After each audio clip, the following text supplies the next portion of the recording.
What's up, you beautiful Madridistas? Happy 2025. It is January 2nd.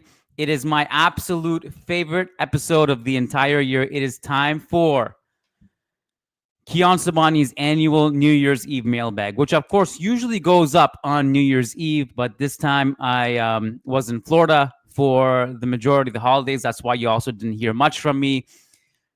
Recharged, tuned in to not much else apart from being with family, being with kids, and coming back recharged and refreshed for 2025. Before we dig in here, I did want to bring to your attention, if you're on YouTube, you can see this right now. This is my favorite t-shirt that Finn has designed by far. Hey Jude, he's got the iconic celebration, arms out. If you want this, this is only on sale until February 1st. That's it. Not kidding. We did this with the Mbappe hoodie design that Finn designed as well. That was only available for 1 month and then disappeared forever. This Hey Jude shirt will disappear forever February 1st. If you want yours, I put the link in the chat. I'll put the link in the show notes as well for those of you guys listening after the fact. And just get it. I love it. Fits great. All the great stuff. I'm not going to give you this spiel about the cotton and all this stuff and the product quality. It's great quality. It fits great. Hey Jude, iconic celebration. We're going to now jump in to the annual New Year's Eve-ish mailbag. Really excited to answer the questions on these ones. So let's get to it. Here we go. Nice article in the Managing Madrid blog. Wonderful lads that do a great job there. And worth reading about that man there. Karim Benzema needs to rest and the numbers reveal why. Times ended up almost looking like a 6-3-1. Some very good writing about that on the Managing Madrid website. First-rate podcast as well. Of course, Fede Valverde was a huge part of the equation.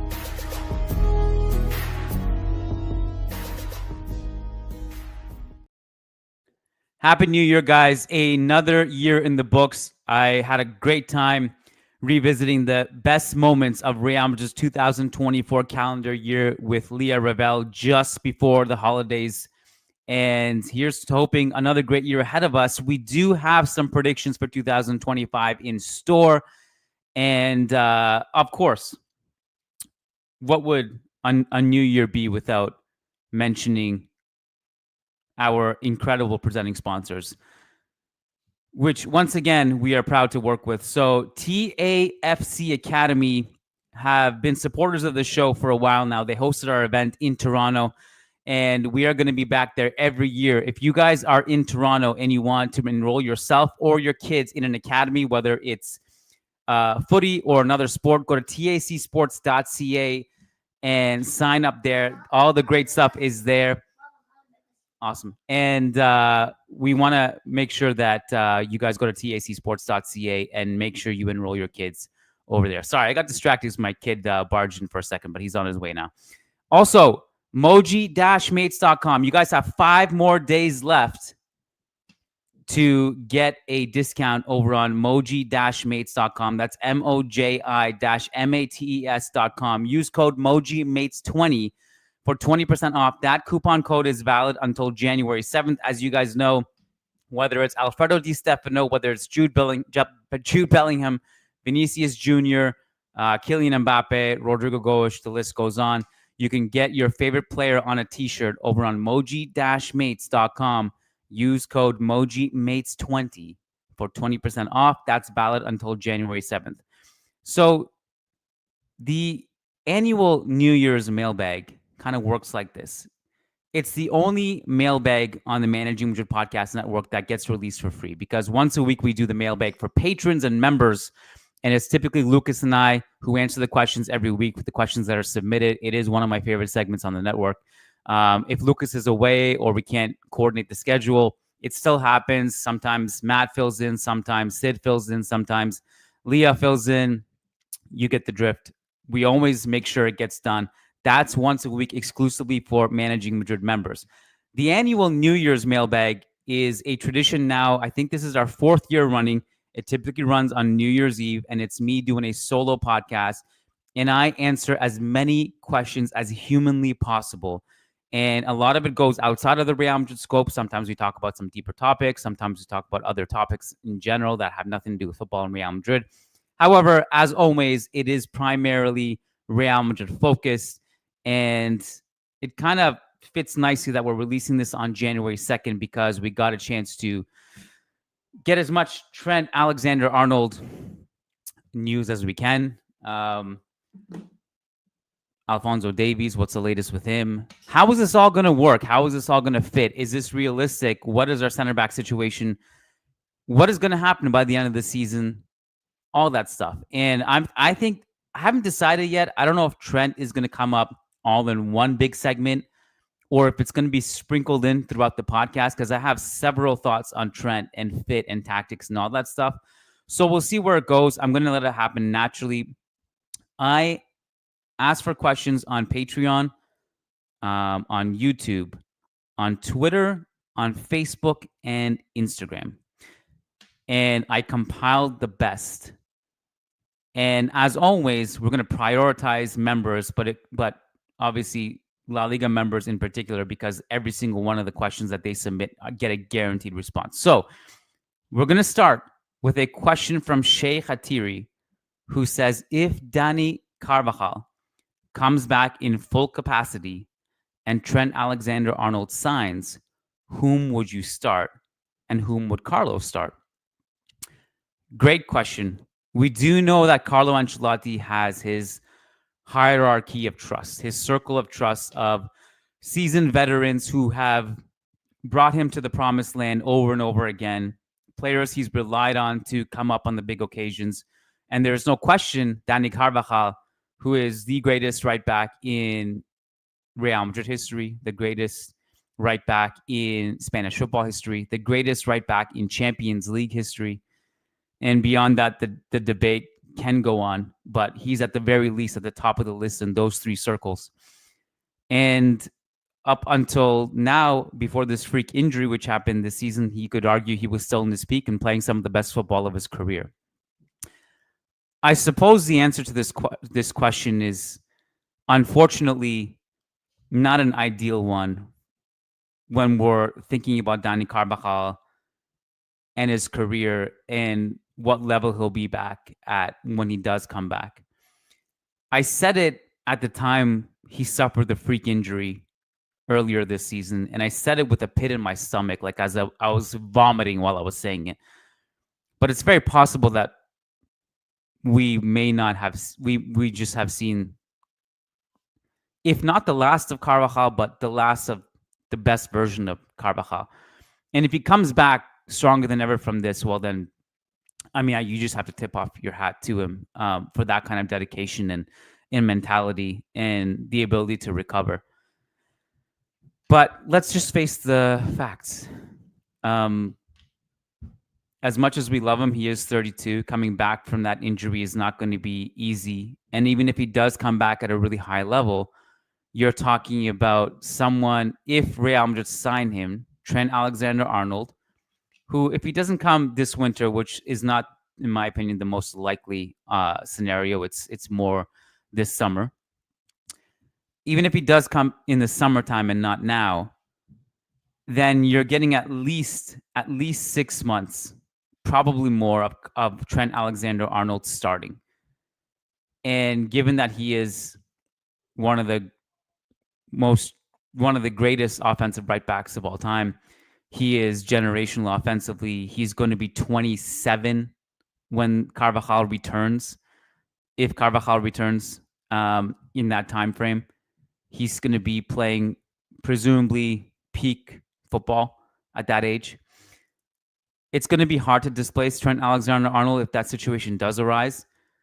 So the answer to your question, Shay, I think, whom would you start? Whom would Carlos start? I think at that stage, at the stages of their careers respectively, 1 year from now, Trent is the starter and Carvajal is the backup.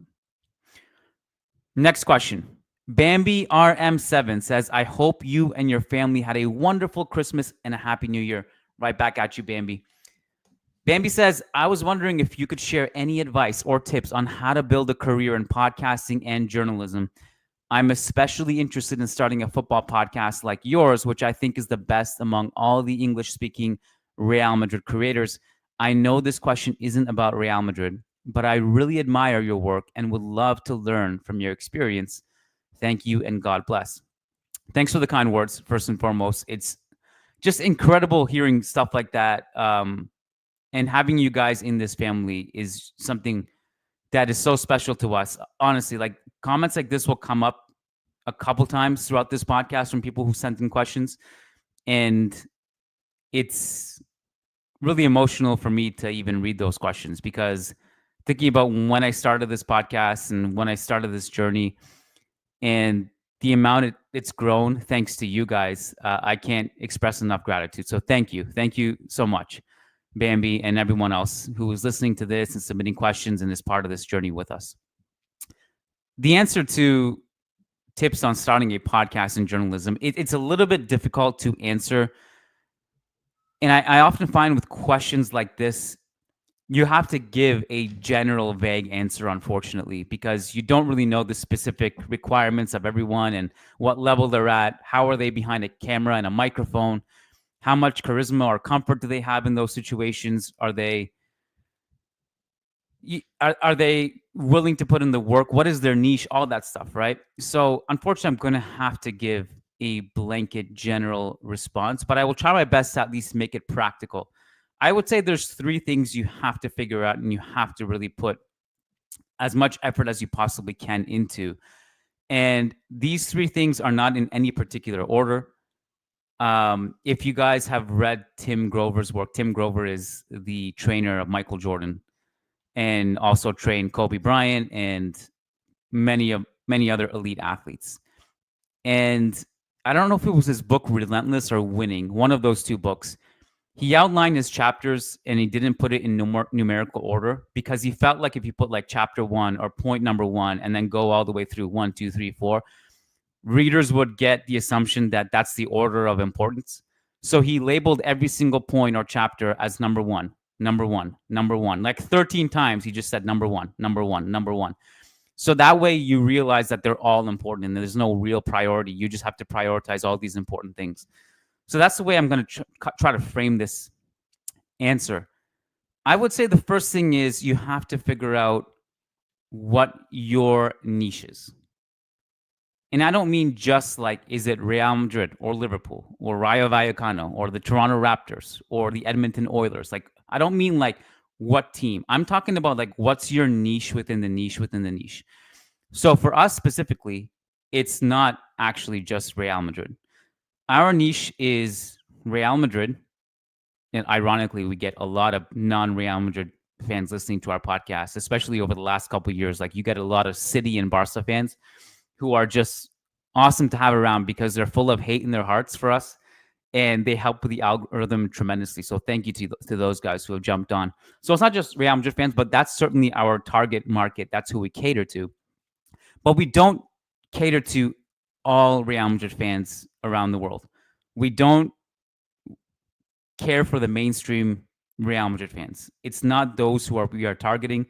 We don't really focus on large form engagement and hysteria and views and things like that. We focus on the niche, which is tactical. And some of that stuff is a bit more boring for people. So it's not for everybody. But because of that, we've been able to monetize it and do this as a full-time job, which I don't think we would have been able to if it was more of a mainstream. I mean, we would have monetized in the sense we've got ad revenue, but in terms of getting members and getting, now almost 2,000 members who are willing to pay for something that is more important than just the regular Real Madrid stuff you get outside this podcast. That's our niche. Our niche is Real Madrid, but our niche within the niche is tactics. Some of the more nerdy stuff. So that's our niche. That's our lane that we're sticking to, and we're happy to stay in that lane. And that works for us because, as Tim Ferriss once said, it's better to have 1,000 true fans who will go to the ends of the earth with you and do anything you ask them to than it is to have 1 million passive fans who couldn't care less if you actually exist or not. So that's our niche. Find your niche. What's your niche? Are you going to be the loud talking head, the clickbait, the controversial guy who's going to be there just to cause hysteria? Honestly, like, respect if that's the lane you want to choose. I have some of my best friends do that, and I have no issue with it. It's just not what resonates with us necessarily, so we don't go down that route. The second thing is consistency. I've seen so many podcasts come and go, like Real Madrid or otherwise. And the main thing that sets us apart, I think, from others is that the ones who don't make it, at least, is that we're just completely relentless and psychotic, like every day. And it's not just every day for a month. It's not just every day for a year. It's every day since 2016. So we're coming up on 9-10 years now of doing this almost every day. So consistency is huge. Not getting discouraged. You're closer than you think. All that blah blah blah nonsense, like it's lame. It's cringe. It's a bit gimmicky, but it's true. You're closer than you think. Just keep hammering away and don't get discouraged. You just got to keep going. Set out your goals and work towards it. Reevaluate if you need to, but never stop working. The moment you do, it's going to be hard to get the momentum again. What was the third thing? I know I had a third thing. I can't remember what it was. But I'd say like those two, but those two in particular will, if you just keep those two in mind, find your niche, consistency. Right. The third thing is marketing. Marketing is super important. You got to know sales funnels, learn marketing, learn how to speak behind a camera, learn how to speak behind a microphone. You could have the greatest content in the world. If you can't sell it, the word sell in air quotes, because selling really means just getting views, making sure people see your quality content. If you don't know how to market yourself, you're toast. So know how to market yourself. Those two things are very important. Anthony Tharp says, hello, Kiyan. Happy holidays. I hope you and your family are doing well. No question from me. I simply wanted to send a message of gratitude. 2024 has been one of the most difficult and challenging years of my life. I have always counted on Managing Madrid to provide a break away from the hardships. Thank you for building a vast Real Madrid community and the constant in-depth coverage. Halamari. Again, one of those comments that means the world to us. Anthony, it was a pleasure meeting you in person. Hope to have many more Managing Madrid meetups in person in the future. Rock on, brother. Hope that 2025 is the best year of your life. Diego Exposito, this is our last guaranteed patron question. Says, have you considered a Speak with the Fans podcast segment before? A different twist to the monthly calls, especially something more like having the fans bring up their mailbag questions live with you. Yes, we have definitely thought about doing this, and I think we might experiment with it.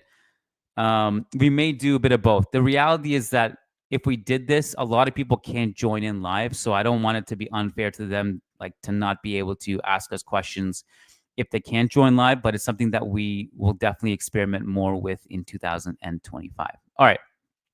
Moving on, we got to bring it full circle to football. Let's bring it back. Patrick Casao says, first time asker here. If you had the power to change the past, how many Champions League titles would you give up in order to also be history's leader of Copa del Rey titles, thus cementing our position as the best team in Europe and Spain in all tournaments? Patrick, and to every single Madridista listening to this, there's only one correct answer to this. I wouldn't trade a single thing to get more Copa del Rey titles. I know it's not our bread and butter. I know that the most difficult game on our schedule is not a Champions League final against the best team in the world. The most difficult game in the schedule every season is round of 16, Copa del Rey, to FC Plumbers in the 99th division, in the basement of Spanish football. We have to accept it. Do I wish it was different? Yes. Do I wish it was different enough to trade in some Champions League titles? Fuck no. I would never do that. I would rather have 15 Champions League titles and however many Copa del Reys that we have than have 100 Copa del Rey titles and one Champions League title. The answer is always Champions League title. Priority, Champions League title. Champions League, Champions League, Champions League, Champions League. That's always the priority for me. So I wouldn't trade anything. Let the Copa del Rey be what it is. Let the Champions League be what it is. Do I wish the Copa del Rey was better for us? Yes. Do I wish it was better enough for us to the point where I'd trade Champions League titles? Fuck no. Andy says, if you could bring back any Real Madrid legend other than Toni Kroos from the past to join the current squad for 2024, who would it be and why? And how do you think their style of play would complement the current team? Great question.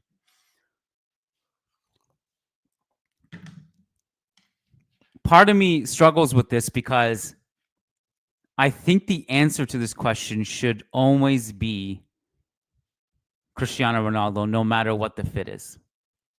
It's kind of like when you're going through an NBA draft. Generally, the rule is that you want to follow, you draft the best player available and don't draft based on need. Plenty of teams in the past in the NBA have missed out and lost badly in the draft because they opted to draft for fit and not because of talent. So the answer to this question should be Cristiano Ronaldo and Alfredo Di Stefano. The problem is, of course, left wing is the most abundant in our team. And Alfredo Di Stefano might make sense because he can play literally any position. But at the same time, that's basically what Jude Bellingham is doing right now. So if you were to shoehorn Cristiano Ronaldo, for example, into this team, you'd probably have to ask him to play a central role as more of a target in the box to make it work. Probably is the best solution. Then you'd probably go Vinicius, Mbappe, and Cristiano. Ask Cristiano to play more in the box as a target. Drift in and out if he needs to do some link up with Vinny and Mbappe. Have Mbappe play slightly more symmetrical. Spread the field of play a little bit to the right and make it work. If you were to put Di Stefano, you'd obviously still put, you can put him in the front three or in the midfield three, and he would help you everywhere. If you were going based purely on fit,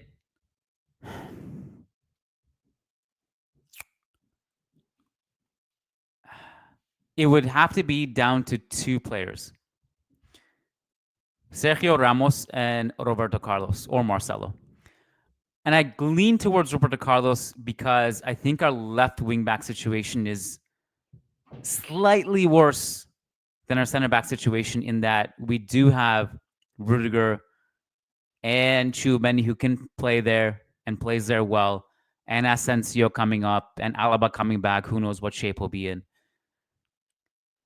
And I'd opt for Roberto Carlos instead of Marcelo because of the defense, because we're going to have so much in attacking firepower on the left anyway. Roberto Carlos has the ability to track more defensively, and he's a better individual defender than Marcelo was. So the answer to this question, Andy, is always Cristiano Ronaldo and Alfredo Di Stefano. But if we're going based on tactical fit, I would go with Roberto Carlos. Ooh. Yeah, Roberto Carlos. Yeah, Roberto Carlos. Simon Bergstrom says, I hope you had a great Christmas and a happy New Year. My question is, how come you and others pronounce Kroos's name like cruise, as in cruise ship? Is it a North American thing? Also, do you think Endrick will retire before Barcelona wins the Champions League? I don't know what to tell you, Simon. I understand fully that my pronunciation of Kroos and any German name for that matter is not as good as it should be and is not entirely accurate. And in fact, Derek Ray, who is in the intro in this podcast, in that kind of catchy theme we have in the intro, and obviously appeared on the Managing Madrid podcast in his own episode, he pronounced Toni Kroos in a way that just made me so jealous of his German pronunciation. I realized how badly I got it wrong. It took me like probably 2 months to be able to say Florian Wirtz and not Florian Wirtz. Having said all that, I've never said Kroos. I don't know who says Kroos. I've never said Toni Kroos. Kroos, yes, but Kroos, as in cruise ship, no. I've never said that, bro.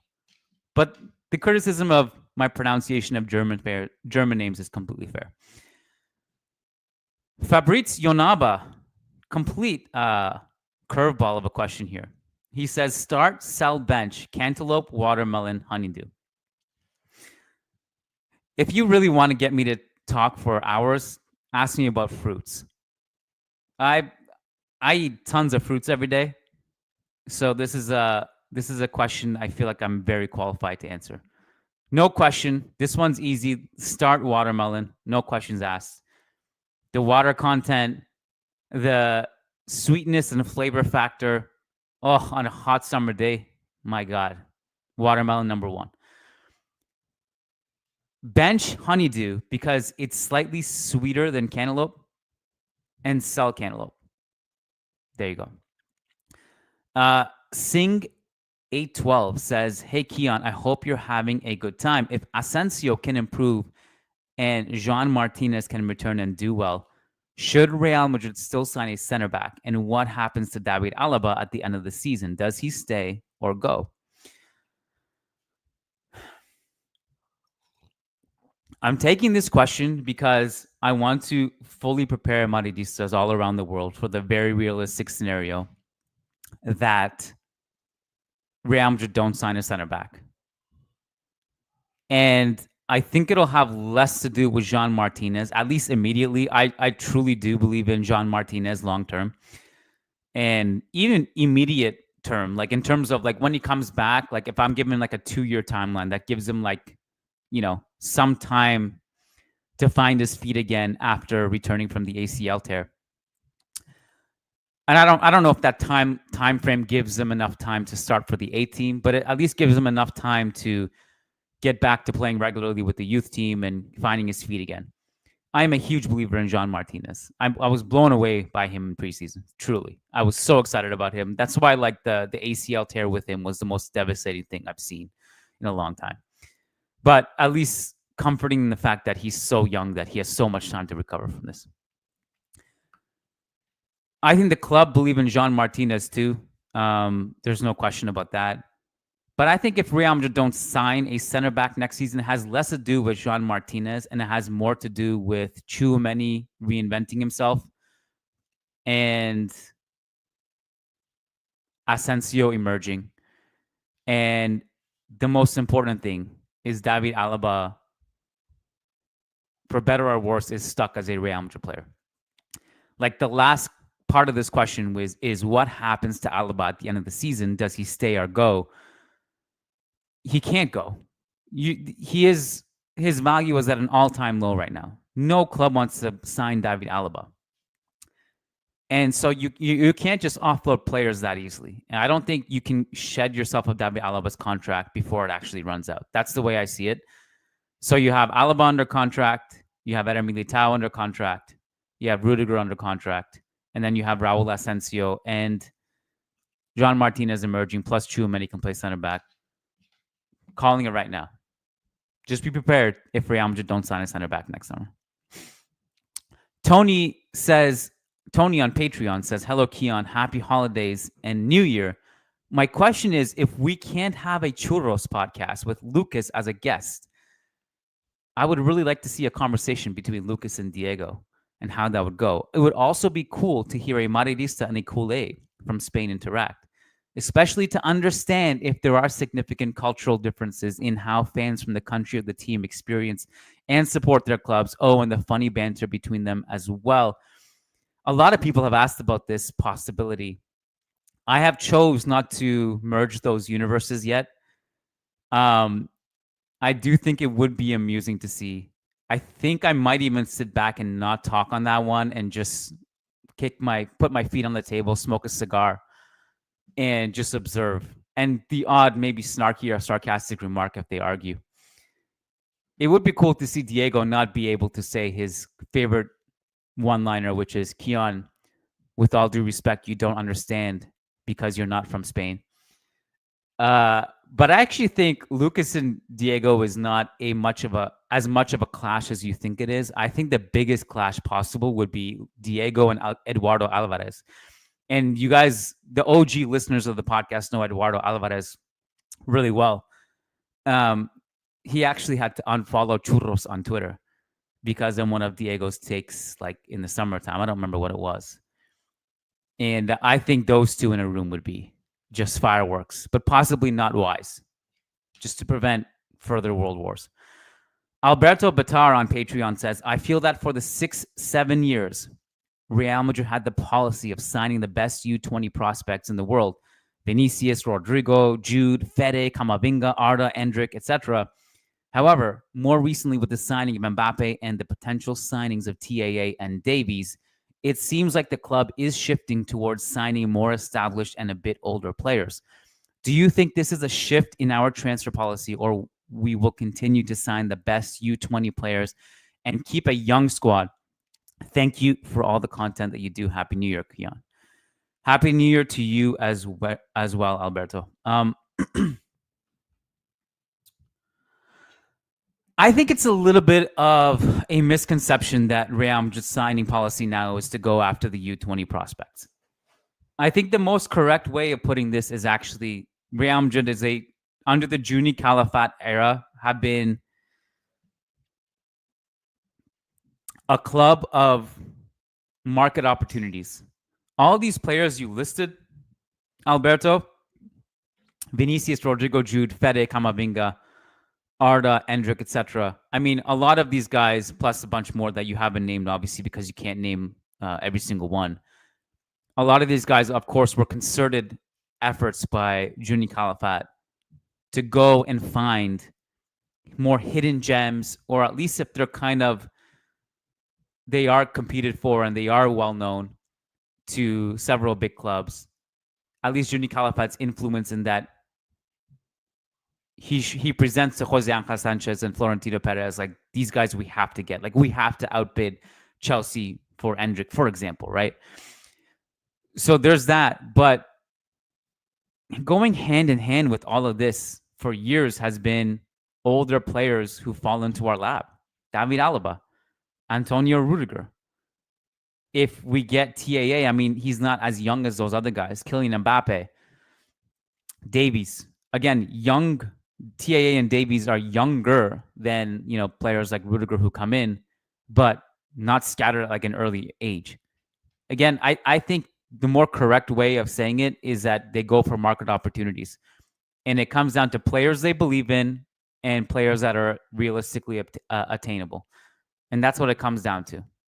I think, if anything, it's not that they've shifted their entire signing policy to young players, but it is true that they have increased that aspect of it in the last few years.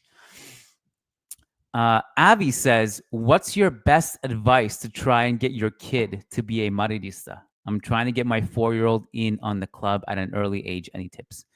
Great question. These are the kinds of questions that are super important, that are not entirely Real Madrid related, but I know that there are so many fathers and mothers who listen to this podcast, who are avid Madridistas, who have the same question. And I know that's true because I was in the exact same position as a father, and I still am, in ensuring that your kid grows up as a Madridista. And this is the best answer I can give you. Don't force it. Don't force it. What you want to make sure happens is that your support for Real Madrid appears in your 4-year-old's eyes like such a fun, cool thing that he or she just naturally wants to be a part of it without feeling like it's just weird. You know what I mean? Like, if you see a party on a yacht, right? And you're walking on the boardwalk and that they're just going crazy on the yacht. Just a lot of noise, people laughing, dancing, the music is great. Use your imagination for whatever else is happening on the yacht. That's not for me to say. And you're walking by, no one needs to come and say, hey, can you come on our yacht, please? Like, please come on our yacht. We're desperate. We need you to be on this yacht with us. No, you're just like, I want to be on that yacht party. Same thing. You don't want to be like, hey, 4-year-old, please support Real Madrid. Please put on this Real Madrid shirt. Please watch this game with me. No, it's like kind of a turnoff, right? You want to just have so much fun supporting the team. You want to be cheering. You want to be watching the games, going crazy, being emotional, celebrating. whatever, just being so into like it's such a fun thing that like how could you not want to be a part of it? Speaking from experience, because my dad was a Madridista before I was born. So he never, and I actually attribute my Madridismo to him, not just because he was a Madridista, because he didn't force it upon me. I think like I never really cared about Real Madrid football in general until I was 11. And when it really hit me was the 1998 World Cup. Of course, my parents are Iranian. They had a bunch of friends and family over to watch Iran versus USA, which of course was a huge deal because of all the political things that were happening between the two countries. And then the game itself, Iran won 2-1. That was such a party at my house. And it was so fun to see everyone having so much fun during that game. That's actually what drew me in to football. And then later, because I was like, this is so cool, then it was just natural because my dad supported Real Madrid for me to actually support Real Madrid. I'm going to just shamelessly plug something here. If you go to my blog, kiyan.substack.com, in November, I wrote a piece called A Guide to Ensuring Your Kids Love Football, Zinedine Zidane edition. And the whole premise is basically what you're asking about, like, how do I get my kids to be a Real Madrid fan? I kind of also speak about my journey as a father as well. And what actually got my kids into it was this video by that music video, Vaudeville Smash, Zinedine Zidane, superstar. I mean, it's such a catchy song, man. Like even like 10 years on or whatever it is, 11 years, that when that goes on the speaker system, that shit bangs. Like it's a great song. My kids saw the music video, like these kids wearing a Zidane mask go into this store and they're kicking a ball around, they're doing roulettes, and all of a sudden they just love that. They wanted to watch that all the time. And then they started doing roulettes around the house. They started to watch Zidane YouTube comps. That was it. That was the gateway drug for them. So find the gateway drug for your kids. Make it as fun as hell. That's the best advice I can give you. Where are we at? Gal Eldar says, hey, Kiyan, Happy New Year. In case Xabi Alonso is the coach in the next season or two, and we sign two very attacking fullbacks like Trent and Davies, can you see a 3-4-3 working? It would require Tchouaméni to go to center back full-time, Fede and Camavinga in the middle, while Vinny, Jude, and Mbappe remain the front three. I think it has a lot of potential, but I see many fans dismissing this as even a possibility since Real never played this way. I think we just never had a coach like Xabi who knows how to coach this type of formation effectively. Great question. And I actually have a couple thoughts on this. My first thought is that I could definitely see that working. It's going to require a completely different scheme than what we're used to.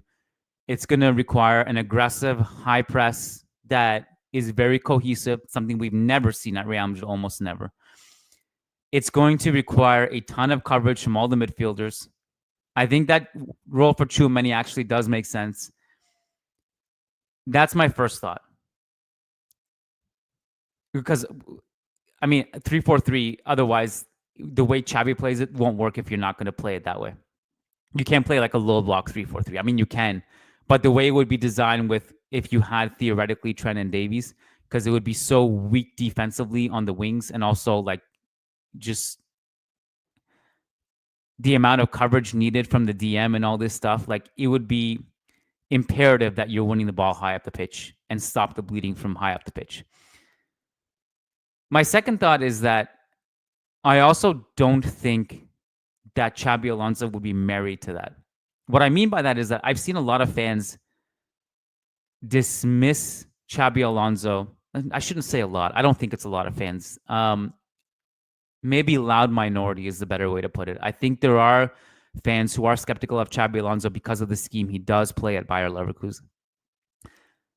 I don't think Xabi Alonso would come here and absolutely force his ideology if it wouldn't make sense for this team. Real Madrid has always been a team that built itself around its superstars, and it has to be adaptable to what the team has and not the other way around. This is why we are infinitely more successful than Barcelona, because we are not absolutely hell-bent on playing one way and one way only. We're more versatile, and we're just more successful. Because like water, is it Bruce Lee who says, be like water? Am I getting that right? I feel like I am. If I'm not, I don't know. But I think it was Bruce Lee who said, you got to be like water and adapt. And I think that's Real Madrid in a nutshell. We adaptable with superstars is a great place to be. And I don't think, while I do think what the blueprint you presented, Gal, which is the 3-4-3 and all these pieces in their places, I think that would work theoretically. I also think Xabi Alonso wouldn't be married to this idea if he feels like it wouldn't be the best thing for the team. Ananya Kumar says, what are your favorite podcasts? Happy New Year to the whole family. Happy New Year to you as well, Ananya. Favorite podcast? I'll be honest, I haven't listened to a football podcast in maybe 5 years. I just don't listen to football podcasts at all. This is one of the things that maybe is not very well known about me. I don't listen to football podcasts. I don't watch them. And I don't read football articles ever. and I don't know. It's just a thing that I kind of trust my own analysis. And I also just like to focus my time on energy on other podcasts. And in the last year or so, just audiobooks. So I've been listening to a ton of audiobooks. I read 39 books this year through audiobook form, double speed. And that's really been interesting. The podcast I'm listening to right now is Alex Hormozy's podcast, The Game. It's a great one. And if I listen to sports podcasts, it's basketball. It's a little bit of Zach Lowe. It's a little bit of Bill Simmons. Although Zach Lowe really needs to come back, and ESPN are absolutely out of their minds for letting that guy go. But yeah, listen to basketball podcasts. And right now I have Alex Hormozy. I used to listen to Tim Ferriss a lot. Kind of got boring for me. Andrew Huberman, I will kind of come across his clips and every now and then listen or watch his stuff. That's pretty much it right now, actually. I'm just doing audiobooks. Mads Hansen says, what's your vision and goals for Managing Madrid in 2025?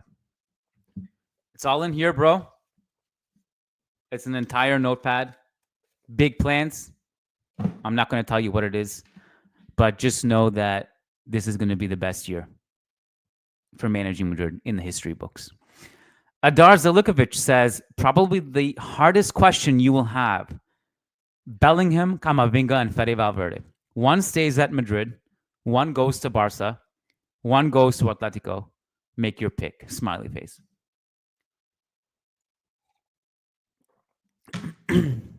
Adar, I'm taking this question just to tell you I'm not answering this question. This is outrageous. If someone asks you to rank your kids, one of them stays with your family, one of them goes to a Barca family, one of them goes to the Atletico family, what would you say? It's not even, you can't entertain the idea. You don't ship two of your kids off. You just don't. All three kids are equal. Daniel says, what are your favorite topics to discuss on any of the podcasts you do, including Churros and the others? Which topics or discussions irritate you, if there are any? Happy New Year to you and the team. So this question is interesting because when you're covering only one team, your life, like that's your full-time job. You're not discussing like any other teams unless you have to play them, or maybe like they come up naturally here and there. It can get a bit repetitive. So the questions that irritate me the most are generally the ones that we just get the most. Like, I remember the OG Managing Madrid podcast listeners know how much we used to complain about this, but there was a time where James Rodriguez and Isco were both in the team together with us. And all we got was like, there was James fans on one side, Isco fans on the other side, and they would just fucking argue and argue and argue and argue and argue. And they would put us in the middle of it and wanting to know our opinions. And we would give the most nuanced, balanced answer possible, right? Because we don't take sides on the podcast. We just analyze what we believe is right or not right. And always that is always moving, right? Which leads me to another discussion. Slight tangent. I think my biggest gripe with football dialogue is that people think that there are truths in football. This is not true. There are no truths in football. There is no factual things that are always true. What I mean by that is that what is true today maybe wasn't true yesterday and maybe won't be true next week. All we have is analysis based on eye tests, data, and what's true at that time. And it doesn't mean it'll always be true. One of my favorite Pep Guardiola quotes is that football is always moving and changing. Something that's true, something that works this week may not work next week. So it's always changing. And so the analysis always has to change. And you can do so in a way without backtracking or changing your mind. You just have to be cognizant of the fact that you strip your ego aside and say, preface almost everything by saying, this is what we see right now. Does it mean that it's always going to be this way? We don't know. Yes or no? Like, we don't know. We can't speak so factually about everything we say. So I think what happens, and this is tie this all back to James versus Isco, and this happens a lot with any fanboys of any particular player or coach, it's that it's very black and white with these people. Like, it has to be this or that, and there is no room for nuance. So with James fans, it was that James is way better than Isco. There's nothing Isco is good at. They had to belittle Isco to up James. This happens a lot on football Twitter, and this is why I have pretty much 99% of football Twitter muted at this point. I used to have it easy where I could just see the people I follow, and now you have the whole For You thing, so it's just like mute. And I kind of give up, man. It's just like endless. There's so many. You mute one, there's going to be another one that pops up. So I kind of give up and just not see anything now. But that's one of the things I hate about football dialogue in general, is that a lot of it is driven by fanboyism and cultism. And when you get to that stage, you only hear what you want to hear and nothing else. So Isco fans only would tune in to hear what we had to say about Isco. And they were waiting for the one line where we criticized Isco about something.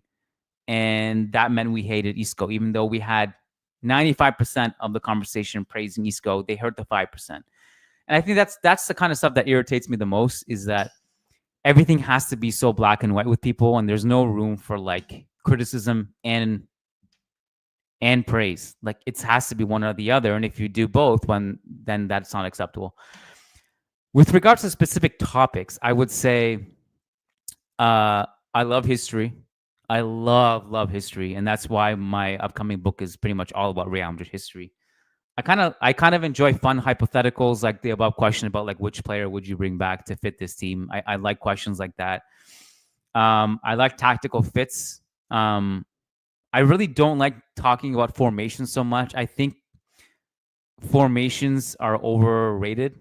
I think formations matter little. Like, we can put all these things together on paper. Rarely is football so rigid that you have these formations and it has to be this way or that way. What is 3-4-3 in one game can also be like a 4-4-2 10 minutes later, based on the game state, based on, are you attacking, are you defending? So I don't really love questions about formations for that reason. But yeah, history, tactical fits, hypotheticals are fun. And I just love banter. I can't lie. Like, the reason why I love podcasts with like Diego or Angelo, for example, is just like, I kind of like just being silly and just being sarcastic and making fun of certain things. That's fun for me too. So you gotta like balance it out. Like, when you talk about football in such a serious manner so much, you gotta balance it out with a little bit of silliness. All right, let's move faster with these remaining ones. We only got a few left. So Daniel says, oh no, I just answered that one. Hold on. Samuli Justin says, hello and happy new year. Let's discuss a bit about Higuain and how good he was around 2008 to 2010. Cheers, Sam. So, great question. Just some context. When Higuain was at Real Madrid, if I'm not mistaken, I was between the ages of 18 and 25. So that was before I became a journalist, which means that a lot of my Higuain experience was met with emotion and not like trying to analyze things professionally. And my Higuain experience, and I'm sure a lot of Real Madrid fans can relate to this, was like basically fluctuated between three states. State number one, holy fuck, this guy's fucking amazing.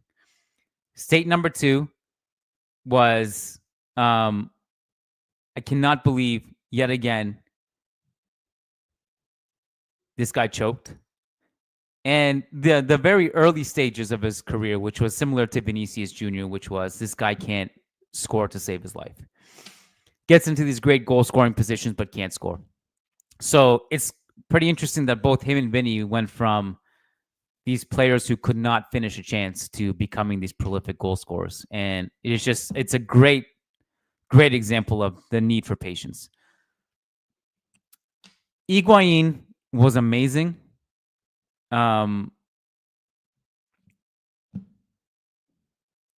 He was first, and I'm just kind of looking at the numbers now. He was first in La Liga in non-penalty goals in 2011, 2012. He was third in La Liga in goals and assists per 90 for 3 consecutive seasons from 2009 to 2012. And second in La Liga in scoring in the 2009-2010 season. I think the Higuain experience was what it was. Incredible striker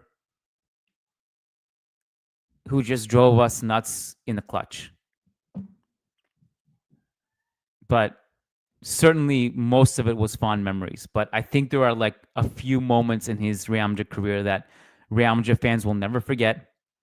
For me, it's a miss against Lyon. It's him not timing his offside run against Bayern in extra time. Great player, frustrating moments that we'll never forget. And let's take a couple from non-members. Let's go to Twitter. So Ambassador Hall on Twitter says, heard us touting Zubimendi as the perfect replacement for Toni Kroos. What's your take on that? And we'll couple this with another one from @Sanza Mejonza says, sell Tchouameni and buy Zubimendi. Buy one center back and rely on Asensio, Jean, and Jacobo as first-team players. Opinions on this? I don't know what Us is talking about. But Zubimendi in no way, shape, or form can replace Toni Kroos. Much less be the perfect replacement for Toni Kroos. That's crazy talk. And it's not like it's not like one of those things where like, oh, it's Toni Kroos. Of course, no one can replace Toni Kroos. Like, no, Zubimendi is not a great passer. I don't know where this is coming from. With all due respect to him, if you guys think Zubimendi is going to be an upgrade over Tchouameni, you guys are for a rude awakening if that happens. That's not the case. Zubimendi is a very good player in La Liga. He is not going to be a quote-unquote perfect replacement for Toni Kroos. This is nonsense. He's going to help you more on the defensive end than anything. He is not going to be this surgical vertical passer. No chance. The last one is from Juan Moore, who says, have any of your preseason predictions changed? If so, what has changed? So I'm going to read verbatim my preseason predictions from the Managing Madrid Roundtable. Number 1, adding Mbappe will not take away goals from Bellingham, Rodrigo, and others. Adding Mbappe will only amplify everyone's goals. More space, more chaos, more chances, more goals. Opponents will chase games and there will be more quote-unquote blowouts like there were in the BBC era. Don't be surprised if Bellingham matches his goal-scoring output from last season despite playing deeper. Trophy predictions. La Liga champions, Copa del Rey quarterfinal, Champions League champions, Club World Cup champions. And I'm referring to the 2025 summer one, not the one we just played. Next prediction. Kylian Mbappe will net 40 plus goals. It will be hard to argue against him being the team's MVP. Fourth prediction, Rodrigo will be the most improved player. He's the most criticized of the attack. As he hasn't been putting away chances consistently, he will take advantage of the newfound space that will open up for him with so much attention on Mbappe and Vinicius. My actual answer was Arda Güler before everyone decided to say Arda Güler. And that, I mean, obviously the remainder of the staff. I'm not backing down from any of those predictions. More goals. Mbappe will not take away goals from Jude. He will amplify. Not backing down from the prediction that La Liga, we will be champions, Copa del Rey quarterfinals, Champions League champions, Club World Cup champions. Not backing away from any of that. Kylian Mbappe, 40 plus goals. Not backing down from that. Rodrigo, most improved. Not backing down from it.